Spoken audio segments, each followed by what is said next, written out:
Continuando o tema, vamos falar agora a respeito do período regencial. O período regencial, como eu falei no vídeo anterior, foi um período que ocorreu a partir do momento que Dom Pedro I abdicou do trono, deixando seu filho Pedro de Alcântara, que seria Pedro II, como príncipe regente para governar o país.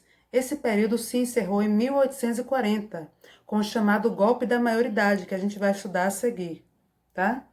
Bom, o período regencial resultou diretamente da maneira como terminou o primeiro reinado, época em que o Brasil foi governado por Dom Pedro I.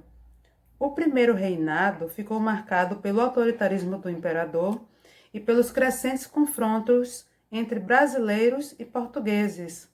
As tensões e pressões existentes fizeram com que Dom Pedro abdicasse do trono em abril de 1831. Esse fato ocorreu do desgaste, como eu falei, da relação do imperador com a elite brasileira, representante e herdeira do Partido Brasileiro, causado por suas medidas centralizadoras e autoritárias. Quando Dom Pedro abdicou do trono, o sucessor natural seria seu filho, Pedro de Alcântara. Todavia, o príncipe possuía apenas 5 anos e, por lei, ele não podia ser coroado imperador do Brasil, até que ele completasse a maioridade, que só seria alcançada quando ele tivesse 18 anos. Durante o reinado de Dom Pedro, ele impôs a Constituição de 24, no qual centralizava o poder em sua figura, prejudicando os interesses constituintes brasileiros, que defendiam a restrição dos poderes imperiais. Além disso, a derrota na Cisplatina, como eu falei, e os impactos da economia foram cruciais para a perda de popularidade dele. Por causa disso, ele teve uma recepção fria em Minas Gerais e aconteceram várias brigas na cidade, o que juntou com as brigas do Rio de Janeiro, aquela noite das garrafadas, que acabou resultando na abdicação dele. Nessa época, Dom Pedro II, no caso, Pedro de Alcântara, tinha apenas 5 anos e, de acordo com a Constituição, ele estava proibido de assumir o trono, até completar, como eu falei, a maioridade. Assim se iniciou o período regencial, no qual o governo do país ficou nas mãos de regentes. Enquanto isso, Pedro de Alcântara foi tutorado por José Bonifácio, que o preparou para subir no trono. O período regencial brasileiro, como vimos, começou em 31 e se estendeu até 1840, como eu falei, quando a maioridade de Dom Pedro foi antecipada para que ele assumisse o trono do Brasil, e esse período de 9 anos pode ser dividido em 4 fases. A regência trina provisória, que foi em 1831, a regência trina permanente, de 31 a 35, a regência una de Feijó, de 35 a 37, e a regência una de Araújo Lima, de 37 a 40.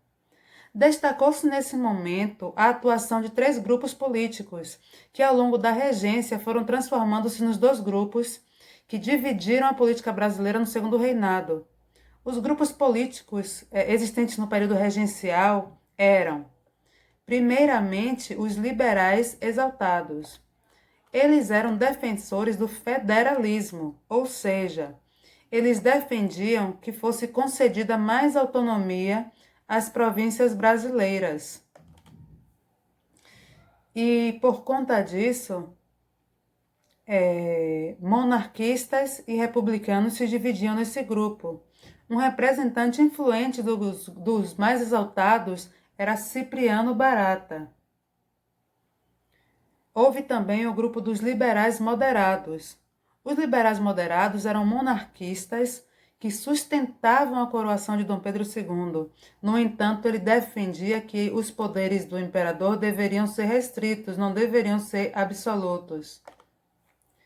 E também houveram os restauradores, que eram os que defendiam a monarquia com o retorno de Dom Pedro I para o trono brasileiro.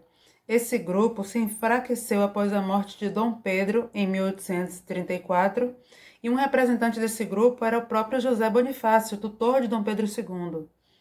Durante as regências trinas, algumas ações foram tomadas como a criação do Congresso do Processo Criminal, do Código de Processo Criminal, em 32, que em muitas determinações ele terminou ampliando os poderes dos juízes de paz e, além disso, determinou o uso do júri nos julgamentos, no caso de crimes, né, mais graves, e criou também o Instituto do habeas corpus, que é um mecanismo jurídico que permite o réu responder por seu crime em liberdade.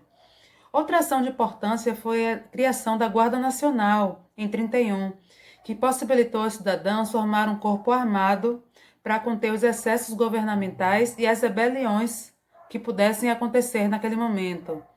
A jurisdição da Guarda Nacional era municipal e ela era composta por cidadãos que tinham direito ao voto entre 21 e 60 anos. São aqueles cidadãos lá da Constituição que tinham um montante superior a 100 mil réis, tá? Essa decisão mais importante para o período foi a aprovação do Ato Adicional em 34. Esse ato foi considerado uma vitória dos liberais exaltados, porque ele promoveu várias emendas na Constituição de 24 e concedeu mais autonomia para as províncias brasileiras. Alguns estudiosos chegam a dizer que o Ato Adicional de 34 iniciou uma experiência republicana no Brasil monárquico. Com essa medida foi determinado que o poder moderador não teria validade durante o período das regências e que o Conselho de Estado do Imperador seria abolido. A mudança mais importante permitiu o surgimento de assembleias provinciais, que teriam atribuições que até então não existiam aqui na colônia. Assim, foi permitido, por exemplo, que as províncias criassem impostos locais e nomeassem e demitissem funcionários públicos.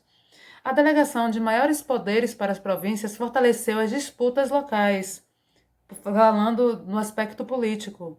E isso contribuiu para uma série de rebeliões provinciais, e nós vamos falar delas a seguir. As principais foram Cabanagem, Balaiada, Revolta dos Malês, Sabinada e Revolta dos Farrapos. Por último, as duas regências unas foram o seguinte: com a aprovação do Ato Adicional em 34, também foi determinada a substituição da regência trina por uma regência una. A escolha do representante da regência brasileira foi feita em eleições que definiram o Padre Feijó como primeiro regente do Brasil. Ele se manteve nessa função até 37, quando renunciou ao cargo, forçando que ocorressem novas eleições. Entre as várias causas possíveis para sua renúncia estavam as pressões políticas e problemas de saúde. E aí novas eleições foram executadas, né? E a vitória de Pedro de Araújo Lima como segundo e último regente do Brasil. Durante o período da regência de Araújo Lima, aconteceu o conhecido regresso, que caracterizou o crescimento da ala conservadora na política brasileira. Com isso, foram tomadas algumas medidas, como a descentralização do poder. Ou melhor, foram tomadas algumas medidas para a centralização do poder, diminuindo a descentralização, ou seja, diminuindo o poder das províncias. Nesse período das regências unas, se consolidou importante modificação no quadro político brasileiro. Os grupos políticos sofreram mudanças e foram redefinidos como liberais e conservadores. O primeiro grupo, dos liberais, era formado pela mistura de moderados e exaltados, e o segundo, de conservadores, era formado por moderados e restauradores. Durante a regência de Araújo Lima, as revoltas provinciais, como eu falei, foram reprimidas com muita brutalidade. Os destaques que vamos citar no próximo vídeo foram para a Cabanagem, que resultou na morte de 30 mil pessoas, e para a Balaiada, na qual morreram 12 mil pessoas. A ascensão política dos conservadores fez com que os liberais criassem um discurso político que defendia a antecipação da maioridade de Dom Pedro II, para que ele pudesse assumir, mesmo com menos de 18 anos. Esse discurso foi aceito pela elite econômica e política do país, que promoveu o chamado golpe da maioridade em 1840. A maioridade de Dom Pedro foi antecipada e ele foi coroado com apenas 14 anos. Esse fato marcou o início do segundo reinado. E no vídeo a seguir vamos tratar das revoltas do período regencial.